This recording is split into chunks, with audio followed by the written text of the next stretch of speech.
Première visite à l'extérieur du pays pour le président de la transition, le capitaine Ibrahim Traoré. C'est à la République sœur du Mali qu'il s'est rendu, une visite d'amitié et de travail qui a permis d'aborder la question sécuritaire et le renforcement de la coopération entre les deux pays. Des détails en début de journal. Hommage aux militaires et volontaires pour la défense de la patrie tombés au front. Tenu hier 2 novembre, cet hommage a été marqué par un dépôt de gerbes de fleurs au monument aux morts à la place de la Nation. Une réalisation graffiti sur le mur des locaux des forces armées a été dévoilée. Une œuvre donc pour les soutenir dans cette lutte. Et à l'occasion de la fête des morts ce 2 novembre, nous avons rencontré Bernadette Wangrawa sur la tombe de son père disparu il y a 47 ans. Depuis tout ce temps, c'est une coutume pour elle de rendre hommage à ce père qu'elle a peu connu, qui repose au cimetière municipal de Gouguin. Bonjour à toutes et à tous et bienvenue dans ce 13h. Le président de la transition, Ibrahim Traoré, a effectué un déplacement hier dans l'après-midi dans la capitale malienne, une visite d'amitié et de travail de quelques heures au cours de laquelle les présidents Traoré et Goïta ont abordé la question du renforcement de la coopération entre les deux pays, notamment dans la lutte contre le terrorisme. On note aussi une séance de travail entre les différentes délégations. C'est une rencontre qui a débuté à huis clos entre le capitaine Traoré et son homologue, le colonel Assimi Goïta. Après ce tête-à-tête, les deux personnalités ont élargi les échanges avec leurs délégations respectives pendant plus de 3 heures d'horloge. Le chef de l'État burkinabé, à l'issue de l'audience, affirme être venu discuter des questions de coopération militaire avec la République sœur du Mali. Le plus important pour nous dans la situation actuelle, c'est le défi sécuritaire. Donc avec ce peuple, on est venu échanger comment renforcer nos coopérations militaires et pouvoir mieux mener nos opérations, de renforcer nos coopérations bilatérales en matière de sécurité et de défense. C'est d'être beaucoup plus solidaires, de se donner la main et de rester unis dans cette lutte. C'est un pays frère, comme je vous l'ai dit, et nous partageons ensemble, vous le savez bien, une très large frontière. C'est 1200 km qui sont entre nous et on a beaucoup d'échanges de population, c'est le même peuple, donc c'est un choix normal. Cette visite première pour le capitaine Traoré à l'extérieur est donc justifiée par le fait que les deux États partagent une frontière de plus de 1000 km.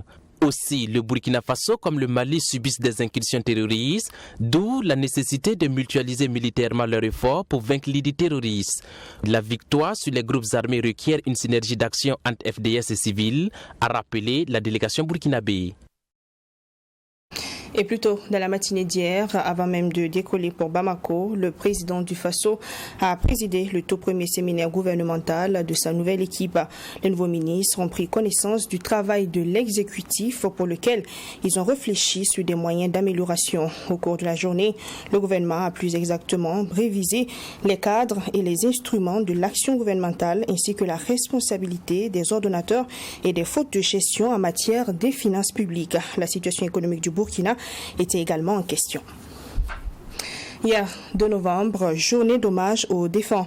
Pour l'occasion, une cérémonie officielle de dépôt de gerbes de fleurs a été organisée au niveau du monument aux morts à la place de la Nation. Le chef d'état-major général des armées a rendu hommage aux forces de défense et de sécurité et aux volontaires pour la défense de la patrie tombés au front. À l'issue de la cérémonie, un projet de graffiti en cours dénommé « Soutien au FDS » a été présenté.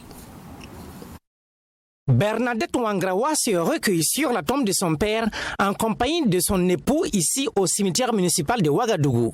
Bilan Antoine Wangrawa, le patriarche, a été arraché à leur affection il y a 47 ans. Ils étaient encore tous petits. Mais 47 ans après, cette perte reste toujours vive dans la mémoire de Bernadette. C'était à l'âge de tendresse qu'il est parti, qu'il a été arraché à notre affection. Donc depuis les 47 ans, chaque année à cette date de 2 novembre, nous faisons l'effort pour venir prier. C'est pas qu'on ne prie pas, on prie toujours. Parce que quand tu perds quelqu'un, à la seconde seulement, tu penses à la personne. Donc ce jour 2 novembre, c'est parce que c'est un jour spécial. Bernadette Wangrawa dit sentir toujours la présence de son père arraché à leur affection. Elle dit demander son intercession par des prières pour la réalisation de ses projets et même pour la sortir des difficultés. Ce que j'ai traversé, toujours je lui demande de m'aider pour ce que je fais. Et toujours ce que j'essaie de faire, en tout cas, je sens sa présence. Quand je marche, quand je me réveille, dès mon réveil seulement, parce que je l'ai connu, ses soutiens, en tout cas avec l'amour qu'il avait pour nous les enfants, ça fait que, en tout cas, pour moi, je crois que les morts ne sont pas morts. Ce jour 2 novembre, la communauté catholique célèbre les morts. Et c'est à travers des prières et des dépôts de gerbes de fleurs qu'ils honorent leur mémoire. Une messe de requiem a été dite ce 1er novembre. Voilà, vous venez plutôt de suivre notre reportage. Il s'agissait plutôt de Bernadette Wangrawa qui se recueille sur la tombe de son père en compagnie de son époux. Le décès du dit père est survenu il y a 47 ans maintenant et la peine est encore vive chez Wangrawa Bernadette. Et c'était un reportage de Alexis Wenkouni Belemnaba. Maintenant, on va revenir sur la journée d'hommage aux défunts. Pour l'occasion, une cérémonie officielle de dépôt de gerbes de fleurs a été organisée au niveau du monument aux morts à la place de la Nation. Je vous le disais tout à l'heure, le chef d'état-major général des armées a donc rendu hommage aux forces de défense et de sécurité et aux volontaires pour la défense de la patrie. C'est un reportage de Maxime Jean-Yves Bambara.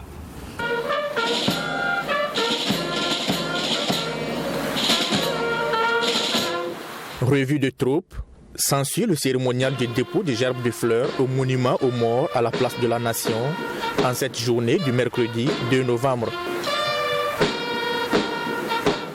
Elle est dédiée aux disparus et le chef d'état-major général des armées salue ici la mémoire des forces de défense et de sécurité ainsi que des volontaires pour la défense de la patrie tombés sur le champ de bataille. Pour le colonel-major David Cabré, cette cérémonie se veut un moment d'introspection et un nouvel engagement avec le peuple burkinabé pour la reconquête du territoire national. Cet engagement dont je parle par un devoir de mémoire envers nos morts, c'est par leur sacrifice suprême que nous continuons à rester en tant qu'État. La reconquête du territoire national nécessite une réelle et franche collaboration des populations aux côtés des forces de défense et de sécurité.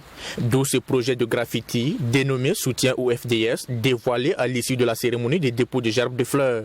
Objectif, inviter les forces de défense et de sécurité et les populations au renforcement des liens pour vaincre le terrorisme. Nous avons, avec l'association des graphistes du Burkina, développé un certain nombre de thèmes qui nous permettent de sensibiliser les populations d'une part et aussi de mobiliser ces populations pour soutenir les forces de défense et de sécurité engagées dans la lutte contre le terrorisme. Donc, au-delà de ces objectifs, nous contribuons aussi à embellir l'environnement. Les images touchent beaucoup la psychologie et la conscience et ça reste beaucoup plus longtemps. Nous avons pensé qu'il était important que nous, en tant qu'artistes peintres, d'apporter nous aussi notre contribution pour la lutte contre ce terrorisme-là. C'est ce qui nous a amené à approcher l'armée pour pouvoir apporter notre contribution. C'est dans ce sens que nous avons ensemble pu développer cette thématique qui permettent non seulement de rester dans le temps et de rester dans l'imaginaire des Burkinabés et leur permettre de prendre conscience que nous avons tous un problème commun. Différentes thématiques sont matérialisées à travers cette fresque murale dont l'unité pour vaincre le terrorisme, la défense du territoire national, la solidarité entre FDS aux populations, l'appel à l'engagement des couches sociales, la collaboration des populations à travers le renseignement, l'hommage aux héros tombés pour la patrie, entre autres. Ce graffiti en cours, dont 50 mètres ont déjà été réalisés, devra à terme s'étendre sur 200 mètres.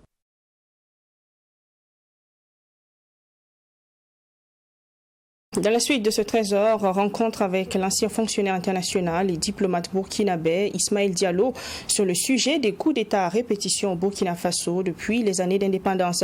L'avis de Ismaël Diallo, c'est que la gestion politique ne devrait en aucun cas être une ambition militaire.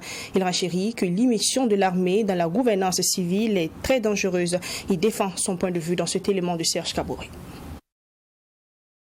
De la proclamation de l'indépendance en 1960 à nos jours, plusieurs gouvernements militaires et civils se sont succédés à la tête de l'État burkinabé. Ismaël Diallo, ancien diplomate et observateur averti de la scène politique du pays des hommes intègres, qualifie l'immixtion de l'armée dans la gouvernance civile de rapport incestueux.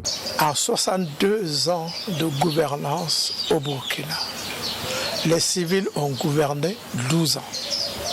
Les militaires 50 ans. S'il y a un bilan à faire, le problème est où? Il est avec les 12 ans ou il est avec les 50 ans? Mais les militaires le font parce qu'ils ont des armes. Et aucune force en face n'a autant d'armes que les militaires. Sinon, ils n'auraient pas la liberté de faire des coups d'État. À en croire cet ancien fonctionnaire international, il sera difficile de ramener l'armée dans la gestion des affaires purement militaires dans sa mission principale de défense du territoire national. Il en veut pour preuve une comparaison avec le militaire sénégalais qui refuse toute immixtion sur la scène politique. Comment faites-vous la différence entre un militaire sénégalais et un militaire burkinabé? Ils ont été dans les mêmes écoles, ils ont appris la même chose, et pourtant, le militaire sénégalais ne fera pas de coup d'État. Mais le burkinabé, il y pense chaque matin. C'est parce que le militaire sénégalais a compris ce que veut dire être militaire. Il a compris ce qu'est une république, un État. Les militaires n'ont pas compris que être militaire et être civil, il y a une dichotomie, il y a une antinomie. Il faut donc tirer les conséquences car selon Ismaël Diallo, les militaires jusqu'en 2022 n'ont pratiquement rien montré de mieux que les civils dans la gestion des affaires de l'État en dehors de la période de la Révolution. J'ai un tel respect pour l'uniforme que si j'étais militaire, pour moi ce serait me rabaisser que de rentrer dans la sphère civile et dans la gouvernance. Je me tiendrais bien au-dessus de cela. Et jusqu'à présent, que peuvent-ils montrer de mieux que les civils? Quoi? J'aimerais bien voir. Ils n'ont rien montré de mieux que les civils, sauf peut-être au temps du CNR, entre 83 et 87. Mais avant cela et après cela, j'aimerais qu'on vienne me dire on a fait mieux. L'ancien fonctionnaire international burkinabé a par ailleurs confié avoir suggéré en 1984 à Blaise Compaoré de casser l'armée et la refonder complètement. À l'époque, il dit n'avoir pas été écouté, mais préconise une fois de plus une profonde refondation de l'armée burkinabé. Le 6 septembre dernier, le mouvement Le Balai Citoyen manifestait pour la libération d'un des leurs interpellés. Le mouvement Sauvons le Burkina s'était également mobilisé pour contrecarrer cette manifestation. Sur les lieux, Mansour Guiro a reçu des coups et blessures. Pour répondre de ces faits, 5 membres du mouvement Sauvons le Burkina Faso étaient à la barre du tribunal de grande instance Ouaga 1 ce 2 novembre. Le parquet requiert donc que le tribunal les reconnaisse coupables pour des faits de participation à une bagarre et coups et blessures volontaires et les condamne à 36 mois de prison ferme. Le procès doit livrer son verdict le 9 novembre prochain. On en sait plus avec Abdourahmane.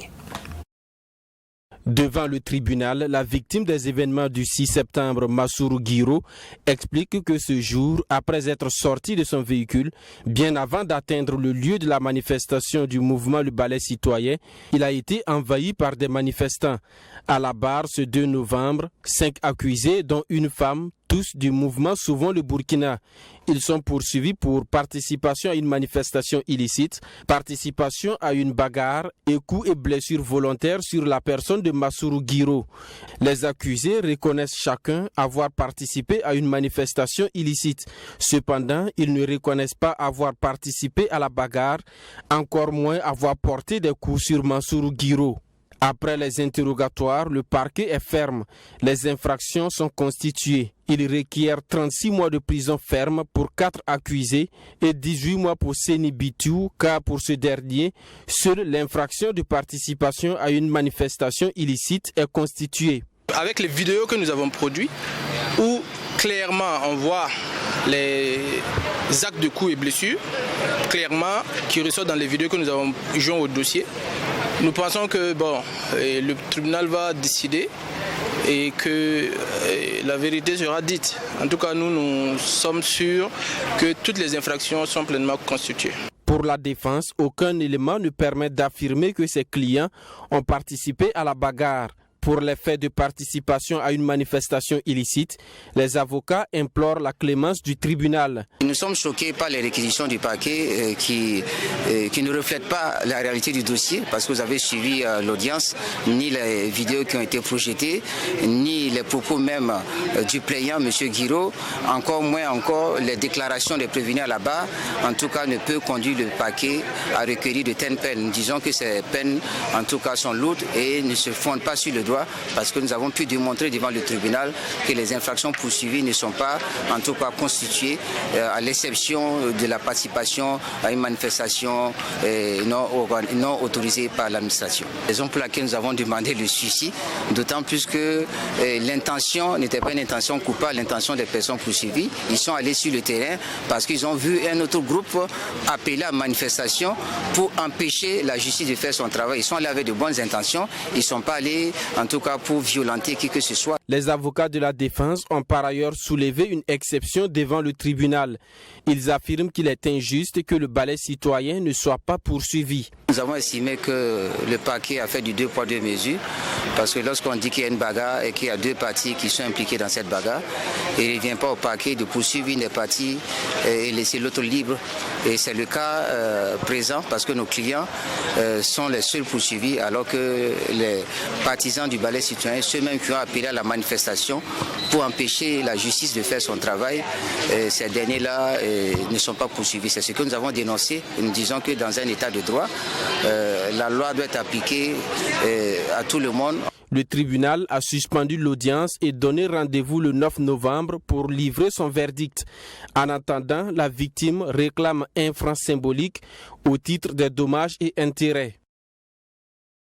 Un bout, la 12e édition des Récréatrales dans cette édition, avec une lecture des textes dramatiques dans le cadre du programme Langue d'Afrique initié par Aristide Tarnagda. La lecture d'un extrait du roman Tremblement du monde de Édouard Glissant était offerte aux festivaliers dans la famille Nombré. Lecture faite par Étienne Minungu, fondateur des Récréatrales. Plusieurs thèmes tels que l'esclavage et le panafricanisme étaient abordés. Serge Kabouré. Initié en 2016 par Aristide Tarnagda, directeur des Récréatrales, le projet Langue d'Afrique propose un cycle de lecture de textes dramatiques d'auteurs africains francophones. Ce 2 novembre 2022, c'est dans la famille Nombré que se déroule la lecture d'un extrait du roman intitulé Tremblement du monde de Édouard Glissant. Le fondateur des Récréatrales, Étienne Minungu, se voit porter la casquette de l'auteur en entraînant son auditoire à réfléchir à un lendemain possible. C'est dans le cadre du programme Langue d'Afrique. Vous savez, pendant les Récréatrales, les matinées sont consacrées à des lectures de textes d'auteurs africains, mais aussi de la diaspora. Ça peut être du théâtre, ça peut être de la poésie, ça peut être du roman, pour que les élèves, les artistes qui viennent puissent entendre aussi des auteurs. Et ce matin, je lisais Le Tremblement du monde, qui est donc une espèce d'assemblage de textes et de pensées d'un auteur martiniquais, Édouard Glissant. sur la créolisation, sur les métissages, sur la mondialité. Des festivaliers venus de divers horizons, des élèves des lycées et collèges de la ville de Ouagadougou, tous ont répondu présents à cette séance de lecture de la 12e édition des Récréatrales. Céline de Laval est à sa première participation aux Récréatrales et apprécie positivement cette initiative de Aristide Tarnagda. J'ai trouvé ça très abordable grâce aux explications d'Etienne Minungu, qui a aussi essayé d'être très pédagogue aussi pour les lycéens et les collégiens qui étaient présents, parce que c'est vrai que l'écriture et la pensée d'Édouard Glissant est quelque chose de très complexe qu'il faut lire et relire. Bon, c'est des textes que je connais déjà partiellement, puisque en étant de Guyane, on n'est pas très loin de la Martinique et c'est quand même quelqu'un qui a beaucoup d'importance dans cette région anti-Guyane. Et c'est un plaisir de retrouver ces textes ici, sur ce continent, avec des artistes aussi prestigieux et talentueux. Etienne Minungu justifie le choix de l'extrait du roman Tremblement du monde par son projet à venir en 2023. Après avoir fait plusieurs spectacles tels que Je m'appelle Mohamed Ali, Trace ou encore Le cahier d'un retour au pays natal, Tremblement du monde est son prochain grand spectacle selon lui qui commence à Ouagadougou. Et pour terminer, sport football, la 7e journée du championnat national de Ligue 1 a été effective le week-end dernier. À l'affiche, AS Sonabel, Salitas FC, les électriciens mal en point se devaient de remporter ce match pour se replacer. Mais ils ont échoué 1-2 face au club Salimata et Tassiré. Ainsi, les Colombes de Ouaga 2000 confortent leur place en haut du tableau à 6 points du leader, l'AS Douane. Yassine Sawadro. Les dieux du foot étaient apparemment salutations. Pour le compte de la 7e journée du championnat national, les Colombes de Ouaga 2000 n'ont pas tergiversé.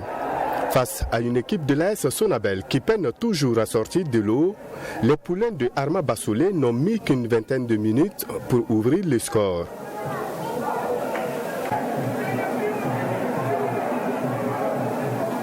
Salitas FC sera même tout proche du deuxième but, mais le défenseur des électriciens fait un bon retour. Les électriciens, sur ce coup de pied arrêté, ont failli surprendre les Colombes, mais le gardien sauve l'essentiel.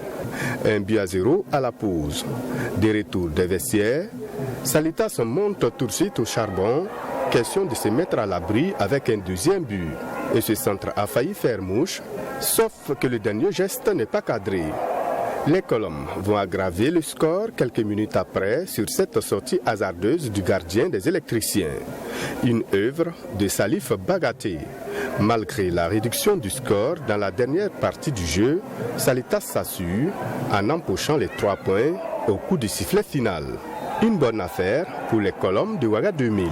C'est le travail, on est là matin, midi, soir, on travaille, c'est pour ça. Voilà, le secret c'est le travail seulement, rien d'autre. Oui, le football, quand vous venez devant les camarades, dites que vous jouez le maintien. Ça ne tient pas. Il n'y a pas une équipe qui joue le maintien ici.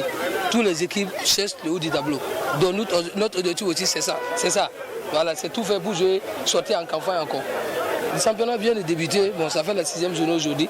Donc on a les moyens, on va tout mettre en œuvre vraiment pour être vraiment campagne pour sortir en campagne l'année prochaine.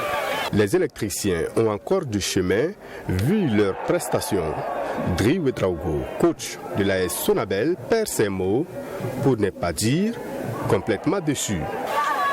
On prend un but contre le cours du jeu, on rentre dans les vestiaires, on se parle franchement les yeux dans les yeux, on ressort, c'est toujours le même scénario. Voilà. Et en football, si tu ne profites pas de ton temps fort, c'est clair que l'adversaire va profiter. C'est ce qui nous est arrivé aujourd'hui. Et ce soir, je n'ai pas reconnu mes garçons, je ne sais pas pourquoi. Voilà, et on n'a pas l'habitude de jouer comme ça.